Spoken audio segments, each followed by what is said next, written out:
सुनो, तुम बार बार ये सोचते हो कि मेहनत तो बहुत कर रहे हो, फिर भी काम अटक क्यों जाता है? क्यों हर बार मंजिल पास आकर भी दूर हो जाती है? क्यों लोग तुमसे आगे निकल जाते हैं और तुम वहीं के वहीं खड़े रह जाते हो? तुम इसे किस्मत कहते हो, लेकिन आज मैं, महादेव, तुम्हें वो सत्य बताने आया हूं जिसे बहुत कम लोग समझ पाते हैं। कई बार जीवन में रुकावट बाहर से नहीं आती, रुकावट भीतर से पैदा होती है और मनुष्य अपनी ही कुछ आदतों से अपनी राह बंद कर देता है। पहली बात सुनो, जब मनुष्य हर 2 दिन में अपना निर्णय बदलता है, तब उसकी शक्ति बिखर जाती है।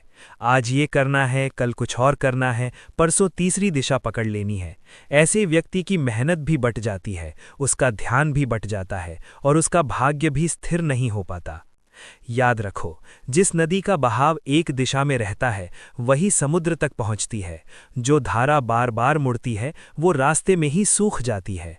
तुम्हारे जीवन में भी यदि काम अटक रहे हैं तो पहले ये देखो कि क्या तुम एक ही लक्ष्य पर टिके हुए हो या नहीं, क्योंकि बिना स्थिर मन के बड़ी सफलता कभी नहीं मिलती। अब दूसरी बात सुनो, गलत लोगों की सलाह मनुष्य की सबसे छुपी हुई बाधा होती है। हर कोई तुम्हारा शुभचिंतक नहीं होता। कुछ लोग तुम्हारी कमजोरी देखकर सलाह देते हैं, कुछ लोग तुम्हें रोकने के लिए मीठे शब्द बोलते हैं, कुछ लोग तुम्हारे डर को बढ़ाकर तुम्हारा आत्मविश्वास छीन लेते हैं और धीरे धीरे तुम अपने ही रास्ते पर पराया भरोसा करने लगते हो। फिर तुम्हारे फैसले तुम्हारे नहीं रहते, दूसरों के हो जाते हैं। याद रखो, सलाह उसी की मानो जिसने खुद जीवन में कुछ साधा हो, कुछ समझा हो, कुछ जिया हो। भीड़ की आवाज अक्सर सत्य नहीं होती। कई बार एक शांत मन 100 लोगों की राय से ज्यादा सही दिशा देता है। इसलिए अगर जीवन में काम रुक रहे हैं तो ये भी देखो कि तुम अपनी बुद्धि से चल रहे हो या हर किसी की बातों में बह रहे हो। अब तीसरी और सबसे गहरी बात सुनो, आधा छोड़ देने की आदत। ये आदत साधारण नहीं, बहुत खतरनाक है। कई लोग जोश में शुरुआत करते हैं पर कठिनाई आते ही रुक जाते हैं। थोड़ी मेहनत की, थोड़ा संघर्ष किया, फिर मन टूट गया और जो काम कल फल देने वाला था उसे आज ही छोड़ दिया। यही वो जगह है जहां बहुत से लोग हारते हैं। भाग्य हमेशा पहले परीक्षा लेता है, फल बाद में देता है। जो मनुष्य बीच रास्ते लौट जाता है वो कभी नहीं जान पाता कि जीत उससे कितनी पास थी। इसलिए याद रखो, हर रुकावट हार का संकेत नहीं होती। कई बार वही रुकावट ये परखती है कि तुम कितने सच्चे हो, कितने धैर्यवान हो और कितने योग्य हो। अब मेरी बात ध्यान से सुनो, अगर तुम्हारा काम बार बार अटकता है तो हर बार दुनिया को दोष मत दो। पहले अपने भीतर झांको। क्या तुम्हारा मन स्थिर है? क्या तुम सही लोगों की सुन रहे हो? क्या तुम कठिन समय में टिके रहते हो? यही 3 प्रश्न तुम्हारे जीवन का सत्य खोल देंगे। मैं महादेव कहता हूं, किस्मत सोई नहीं होती, मनुष्य की समझ सो जाती है। जब समझ जागती है तब रास्ते अपने आप खुलने लगते हैं। आज से निर्णय बदलना कम करो, हर किसी की सलाह पर चलना बंद करो और जो सही काम शुरू किया है उसे अधूरा मत छोड़ो। याद रखो, जो मनुष्य अपने मन को जीत लेता है उसके लिए रुकी हुई राहें भी खुल जाती हैं। समय तुम्हें रोकने नहीं आया, समय तुम्हें मजबूत बनाने आया है। इसलिए उठो, संभलो और अपने कदम स्थिर करो, क्योंकि तुम्हारी हार बाहर नहीं, तुम्हारे डगमगाते मन में छिपी है। और याद रखो, जहां संकल्प अडिग होता है वहीं भाग्य झुकता है। सुनो, तुम कमाते हो, मेहनत करते हो, दिन रात लगे रहते हो, फिर भी तुम्हें लगता है कि पैसा आता तो है लेकिन टिकता नहीं। हाथ में आते ही जैसे फिसल जाता है। कभी कोई अचानक खर्च सामने आ जाता है, कभी जरूरतें बढ़ जाती हैं, कभी मन की इच्छाएं जेब पर भारी पड़ जाती हैं और फिर मनुष्य सोचता है शायद मेरी किस्मत में धन रुकना लिखा ही नहीं। लेकिन आज मैं, महादेव, तुम्हें बताता हूं, हर बार धन की कमी किस्मत से नहीं होती। कई बार धन को रोकने की जगह मनुष्य खुद अपने हाथों से खाली कर देता है। पहली बात सुनो, बिना सोचे खर्च करना धन को बुलाकर विदा करना है। जो वस्तु जरूरी नहीं उस पर भी मनुष्य पैसा बहा देता है, थोड़ी खुशी के लिए, दिखावे के लिए, दूसरों जैसा दिखने के लिए, और फिर महीने के अंत में वही मन घबराता है। याद रखो, धन केवल कमाने से नहीं बचता, समझदारी से चलता है। जो आदमी छोटी छोटी फिजूल चीजों पर ध्यान नहीं देता उसके जीवन में बड़े लक्ष्य भी कमजोर पड़ जाते हैं। धन का आदर केवल तिजोरी में बंद करके नहीं होता, धन का आदर सही जगह खर्च करके होता है। जो कमाई को खेल समझता है उसकी जेब कभी स्थिर नहीं होती। अब दूसरी बात सुनो, जरूरत और चाहत में फर्क न करना भी धन रुकने नहीं देता। जरूरत वो है जो जीवन को संभाले, चाहत वो है जो मन को कुछ देर खुश करे। लेकिन बहुत से लोग चाहत को जरूरत समझ बैठते हैं। जो वस्तु अभी जरूरी नहीं, उसे भी तुरंत चाहिए। जो चीज बाद में ली जा सकती है, उसे आज ही लेना है। और यही जल्दबाजी धीरे धीरे बरकत को खा जाती है। याद रखो, जिस घर में हर इच्छा तुरंत पूरी करनी पड़ती है, वहां धन ठहरने से डरता है, क्योंकि वहां संयम नहीं, बस लालसा चलती है। और जहां लालसा बढ़ती है, वहां संतोष मर जाता है। संतोष खत्म हो जाए तो धन कितना भी आए, कम ही लगता है। अब तीसरी बात सुनो, छोटी कमाई को हल्के में लेना भी बहुत बड़ी भूल है। मनुष्य सोचता है इससे क्या होगा, ये तो बहुत कम है। पर वही छोटा धन धीरे धीरे बड़ी राहत बन सकता है। वही छोटी बचत कठिन समय में सहारा बनती है। वही छोटी समझदारी बड़े संकट को टाल देती है। जो छोटी कमाई का सम्मान नहीं करता, वो बड़ी कमाई का भी महत्व नहीं समझ पाता। धन की वृद्धि हमेशा छोटे कदमों से शुरू होती है। पहले बचत आती है, फिर स्थिरता आती है, फिर बरकत आती है। लेकिन मनुष्य सीधे बड़ी सफलता चाहता है, छोटी समझदारी अपनाना नहीं चाहता। यहीं से धन की राह कमजोर हो जाती है। अब मेरी बात ध्यान से सुनो। यदि पैसा आता है पर टिकता नहीं, तो केवल शिकायत मत करो। ये देखो कि तुम्हारी कमाई कहाँ बह रही है। क्या तुम बिना सोचे खर्च करते हो? क्या तुम चाहत को जरूरत बना चुके हो? क्या तुम छोटी बचत का मजाक उड़ाते हो? यदि हाँ, तो तुम्हारे धन का रास्ता बाहर से नहीं, भीतर से टूटा है। मैं महादेव कहता हूं, धन वहां टिकता है जहां बुद्धि, संतुलन और मर्यादा रहती है। जो मनुष्य धन को सम्मान देता है, धन भी उसका साथ देता है। आज से एक बात गांठ बांध लो, हर खर्च से पहले ठहरो, हर चाहत को तुरंत मत अपनाओ, और छोटी कमाई को भी आशीर्वाद समझकर संभालो, क्योंकि बरकत अचानक नहीं आती, वो धीरे धीरे उस घर में उतरती है जहां समझदारी रहती है। याद रखो, गरीबी केवल जेब की नहीं होती, सोच की भी होती है। और समृद्धि भी पहले सोच में जन्म लेती है, फिर जीवन में उतरती है। इसलिए अपनी कमाई को हल्के में मत लो। जो आज थोड़ा है, वही कल बहुत बन सकता है। और याद रखो, जहां धन का सम्मान होता है, वहीं लक्ष्मी टिकती है। सुनो, घर केवल ईंट, लकड़ी और दीवारों से नहीं बनता। घर बनता है शब्दों से, व्यवहार से, और उस ऊर्जा से जो उसमें रोज पैदा होती है। लेकिन जब उसी घर में बिना बात झगड़े बढ़ने लगें, छोटी बात बड़ी बनने लगे, लोग एक दूसरे से दूर दूर रहने लगे, तो समझ लो घर की शांति कमजोर हो रही है। और जब घर की शांति टूटती है, तो केवल रिश्ते नहीं टूटते, बरकत भी धीरे धीरे घर छोड़ने लगती है। आज मैं, महादेव, तुम्हें बताता हूं कि घर में बार बार कलह क्यों बढ़ती है। पहली बात सुनो, छोटी बातों को बड़ा बना देना। यही बहुत से घरों की पहली आग होती है। एक शब्द गलत लगा, एक बात समझ नहीं आई, एक छोटी कमी रह गई, और मनुष्य उसे वहीं खत्म करने के बजाय दिल में रख लेता है। फिर मन में शिकायत बढ़ती है, शिकायत से दूरी बढ़ती है, दूरी से कठोर शब्द निकलते हैं। याद रखो, हर बात लड़ाई के लायक नहीं होती। कुछ बातों को समझ से संभालना चाहिए, कुछ को चुप रहकर जाने देना चाहिए। जो लोग हर छोटी बात को अपने सम्मान से जोड़ लेते हैं, उनके घर में शांति टिकना कठिन हो जाता है, क्योंकि वहां प्रेम से ज्यादा अहंकार बोलने लगता है। अब दूसरी बात सुनो, एक दूसरे की बात पूरी न सुनना। बहुत से घरों में झगड़े इसलिए नहीं होते कि समस्या बड़ी है। झगड़े इसलिए होते हैं क्योंकि कोई किसी को समझना ही नहीं चाहता। आधी बात सुनते हैं, पूरी प्रतिक्रिया दे देते हैं।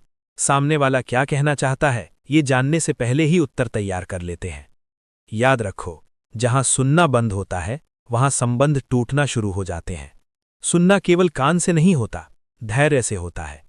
जो घर धैर्य से सुनना सीख लेता है, वहां बड़ी समस्याएं भी छोटी हो जाती हैं। और जो घर केवल बोलना जानता है, वहां छोटी बातें भी बड़े घाव बन जाती हैं। अब तीसरी बात सुनो, सम्मान वाली भाषा खत्म हो जाना। ये बहुत गहरी चोट है। जब घर में बात करने का ढंग बदल जाता है, तो धीरे धीरे दिलों का रिश्ता भी बदल जाता है।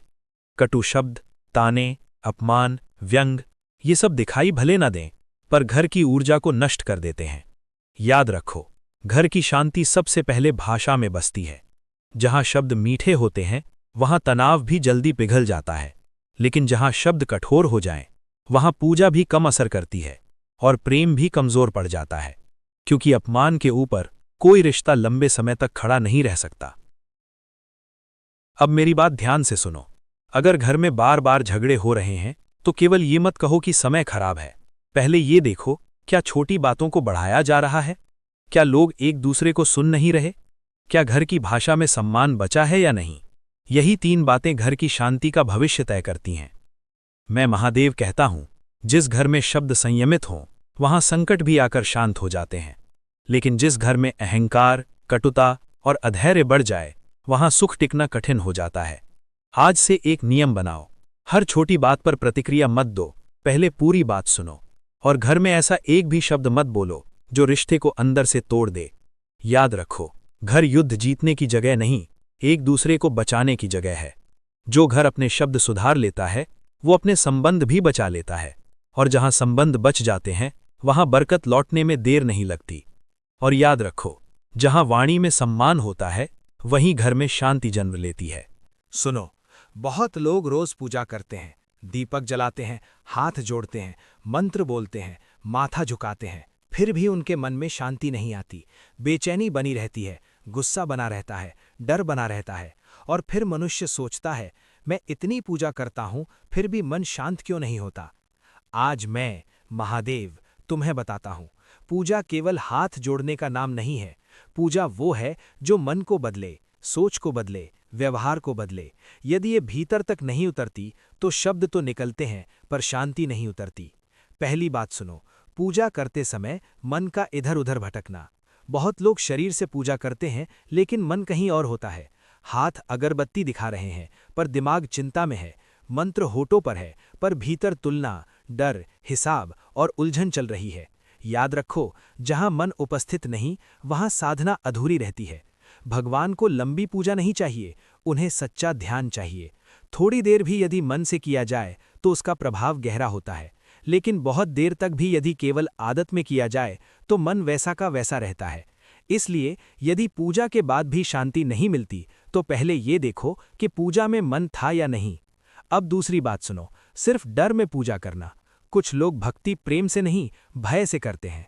उन्हें लगता है कि पूजा नहीं की तो कुछ बुरा हो जाएगा, मंत्र नहीं पढ़ा तो बाधा आ जाएगी, दीपक नहीं जलाया तो संकट बढ़ जाएगा। ये भावना भक्ति नहीं, भय है। और भय से किया गया कर्म मन को शांत नहीं करता और ज्यादा बंधन में डाल देता है। याद रखो, पूजा दंड से बचने का साधन नहीं, भीतर जुड़ने का मार्ग है। जहां डर कम होगा वहां विश्वास बढ़ेगा, जहां विश्वास बढ़ेगा वही शांति उतरेगी। जो भगवान को केवल संकट टालने का माध्यम समझता है वो भक्ति का सुख नहीं पा पाता। अब तीसरी बात सुनो, व्यवहार में गुस्सा और पूजा में भक्ति, ये सबसे बड़ी भूल है। कई लोग मंदिर में सिर झुकाते हैं और घर आकर कठोर शब्द बोलते हैं, आरती करते हैं पर मन में ईर्ष्या रखते हैं, मंत्र जपते हैं पर स्वभाव में कटुता नहीं छोड़ते। याद रखो, पूजा का असर केवल पूजा की जगह पर नहीं दिखना चाहिए, उसका असर तुम्हारी वाणी में, धैर्य में, व्यवहार में और दूसरों के प्रति दृष्टि में दिखना चाहिए। यदि पूजा के बाद भी स्वभाव वैसा ही कठोर है तो समझ लो कि भक्ति भीतर तक नहीं पहुंची। सच्ची पूजा वही है जो मनुष्य को थोड़ा शांत, थोड़ा विनम्र, थोड़ा उजला बना दे। अब मेरी बात ध्यान से सुनो, अगर पूजा के बाद भी मन शांत नहीं होता तो भगवान से शिकायत मत करो, पहले अपने तरीके को देखो। क्या तुम्हारा मन पूजा में रहता है? क्या तुम डर से पूजा करते हो? क्या तुम्हारा व्यवहार तुम्हारी भक्ति जैसा है? यही 3 सवाल तुम्हें सच दिखा देंगे। मैं महादेव कहता हूं, भगवान शब्दों से कम, भाव से अधिक प्रसन्न होते हैं। दीपक की लौ बाहर जितनी जलती है उससे ज्यादा जरूरी है कि भीतर का अंधेरा कम हो। आज से पूजा को जल्दी जल्दी निपटाने का काम मत बनाओ। थोड़ी देर बैठो, सांसों को शांत करो, नाम लो पर मन से लो, और फिर दिन भर अपने व्यवहार को भी भक्ति जैसा बनाओ। तभी पूजा का फल मन में शांति बनकर उतरेगा। याद रखो, जहां भक्ति सच्ची होती है वहां मन धीरे धीरे शांत होने लगता है, और जहां मन शांत होने लगे वहीं ईश्वर का स्पर्श शुरू हो जाता है।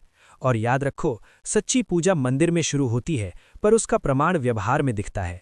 सुनो, जब जीवन में बार बार नुकसान होने लगे, काम बनते बनते बिगड़ जाएं, लोगों पर भरोसा करो और वही चोट दे जाएं, मेहनत करो और फल कहीं और चला जाए, तब मनुष्य थक जाता है। वो सोचता है, आखिर मेरे साथ ही बार बार ऐसा क्यों होता है? क्या समय खराब है? क्या भाग्य रूठ गया है? क्या ऊपर वाला मेरी सुन नहीं रहा? लेकिन आज मैं महादेव तुम्हें बताता हूं, हर नुकसान केवल किस्मत से नहीं आता, कुछ नुकसान मनुष्य अपनी ही कुछ आदतों से बुला लेता है। पहली बात सुनो, हर बात हर किसी को बता देना। ये आदत बहुत साधारण लगती है, पर इसके परिणाम गहरे होते हैं। अपने घर की बात, अपने मन की बात, अपनी योजना, अपना दुख, अपनी कमजोरी, सब कुछ हर किसी के सामने खोल देना बुद्धिमानी नहीं है। दुनिया में हर सुनने वाला समझने वाला नहीं होता। कुछ लोग तुम्हारी बात सुनकर सहारा देते हैं, पर कुछ लोग वही बात तुम्हारी कमजोरी बना लेते हैं। याद रखो, हर सत्य सबके सामने नहीं रखा जाता। कुछ बातें समय पर सही व्यक्ति से सही जगह पर ही कही जाती हैं। जो मनुष्य अपने राज हर किसी के सामने खोल देता है, वो धीरे धीरे खुद को असुरक्षित कर देता है। इसलिए जीवन में संयम केवल शब्दों में नहीं, साझा करने में भी जरूरी है। अब दूसरी बात सुनो, एक ही गलती को बार बार दोहराना। मनुष्य अक्सर नुकसान के बाद दुखी तो होता है, पर बदलता नहीं। फिर वही जल्दबाजी, वही भरोसा, वही आलस, वही चूक और फिर वही परिणाम। याद रखो, एक बार की भूल अनुभव बन सकती है, लेकिन बार बार की भूल कमजोरी बन जाती है। जीवन हर चोट के साथ एक सीख देता है। जो सीख ले लेता है वो आगे बढ़ जाता है। जो केवल दुख याद रखता है, सीख नहीं लेता, वो बार बार उसी जगह गिरता है। इसलिए यदि तुम्हारे जीवन में नुकसान दोहराया जा रहा है, तो परिस्थिति को मत कोसो, ये देखो कि क्या गलती भी दोहराई जा रही है। अब तीसरी और अंतिम बात सुनो, समय रहते सावधान ना होना। बहुत बार संकेत पहले ही आ जाते हैं। मन कहता है यहाँ कुछ ठीक नहीं, व्यवहार बता देता है सामने वाला सच्चा नहीं, पर मनुष्य अनदेखा कर देता है, कभी लालच में, कभी भावुकता में, कभी आलस में, और जब नुकसान हो जाता है तब पछतावा आता है। याद रखो, सावधानी डर नहीं होती, सावधानी बुद्धि का पहरा होती है। जो समय रहते रुककर सोच लेता है, वो कई बड़े दुखों से बच जाता है, लेकिन जो हर बार बाद में समझता है, उसका नुकसान गहरा होता जाता है। अब मेरी बात ध्यान से सुनो, यदि तुम्हारे जीवन में बार बार नुकसान हो रहा है, तो पहले ये देखो, क्या तुम अपनी बातें ज़रूरत से ज़्यादा खोल देते हो? क्या तुम अपनी गलती से सीखते नहीं? क्या तुम समय रहते संकेत पहचानते नहीं? यही 3 बातें जीवन को बार बार कमज़ोर करती हैं। मैं महादेव कहता हूँ, जीवन में बुद्धि भी उतनी ही जरूरी है जितना विश्वास। सिर्फ भला दिल होना काफ़ी नहीं, जागरूक होना भी जरूरी है। आज से अपने मन, अपने शब्द और अपने निर्णय पर पहरा रखो। हर किसी को सब कुछ मत बताओ, पुरानी गलती को नई बार मत दोहराओ, और जब भीतर से चेतावनी मिले तो उसे अनदेखा मत करो, क्योंकि कई बार ईश्वर संकेत देता है पर मनुष्य सुनता नहीं। याद रखो, नुकसान हमेशा बाहर से नहीं आता, कई बार वो हमारी लापरवाही के दरवाजे से भीतर प्रवेश करता है। जो मनुष्य समय रहते संभल जाता है, वो बहुत कुछ बचा लेता है, और जो जाग जाता है, उसका कल पहले से बेहतर हो जाता है। और याद रखो, जहां समझ जागती है, वहीं नुकसान रुकना शुरू हो जाता है। मैं महादेव कहता हूं, अगर तुम्हारे जीवन में ये संकेत दिख रहे हैं, मन बदल रहा है, सोच बदल रही है, पुराने रास्ते बंद हो रहे हैं, भीड़ और परिस्थितियां बदल रही हैं, तो घबराना मत। अब सबसे जरूरी है सही कदम उठाना। पहले अपने मन को शांत करो, गलत संगति से दूरी बनाओ, ऊर्जा को फालतू चीजों में ना बहाओ, जो सही लगे उस पर ध्यान दो। जब तुम ये करोगे, तब तुम्हारा जीवन सही दिशा में बड़े बदलाव की ओर बढ़ेगा। याद रखो, संकेत डराने के लिए नहीं, जगाने और सही राह दिखाने के लिए आते हैं। अगर तुम्हें ये संदेश समझ में आया हो तो अभी लाइक करो, चैनल को फॉलो करो और कमेंट में लिखो हर हर महादेव। और तैयार रहो, अगली कथा में मैं तुम्हें बताऊंगा किस प्रकार महादेव के संकेत अचानक धन, किस्मत और भाग्य बदलने लगते हैं।